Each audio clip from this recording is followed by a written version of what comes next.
How's everybody doing? My name is David Heppard, and I'm with the Regional Peacekeepers Collective.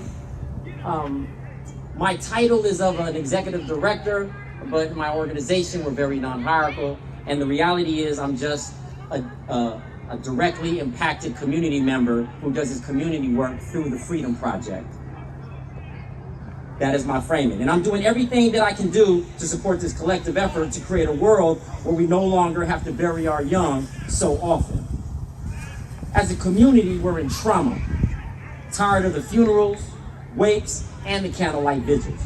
Some people believe that you can stop gun violence by putting resources to stopping guns and punishing those who perpetuate the violence, not realizing that those are the symptoms, not the root causes to the actual problem. Which is tragic, because our community gets decimated by both the problem and the so-called solutions that are offered. That's why it is important to invest in a regional approach. This problem is too big to be fixed by any siloed organization or agency.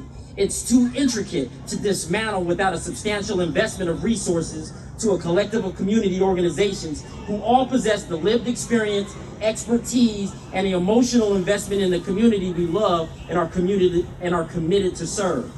We need the people who hold the resources to fund peace, not continue to feed fictitious wars on drugs, super predators, or whatever the latest iteration of a group that always ends up being predominantly black and brown.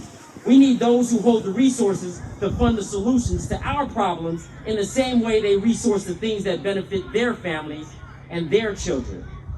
And the difference between a community with a lot of violence and a community with no violence isn't more police, it's more resources. And the more times than not, the difference between a solution that works and one that doesn't isn't that it was a better idea, it's that it was resourced in a way that it could work. You see, the King County Prosecutor's Office says that the number of people killed from gun violence was up 48% from January to June.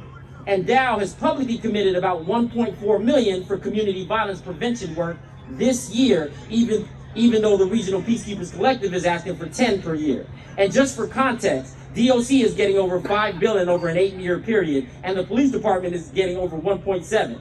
So it's not like the 1.4 million isn't appreciated, but expecting community to continue to do more with less isn't sustainable or conducive to us being successful. And this investment is essential because the qualitative data tells us just how critical and life-saving having meaningful connections to caring adults who are real credible messengers is to the success of helping youth positively develop. This is exactly why we have formed the Regional Peacekeepers Collective. So all we asking is that you adequately fund peace and the brilliance and expertise in our community so that we can help solve the problem that we are uniquely positioned and qualified to be able to solve. Thank you for your time.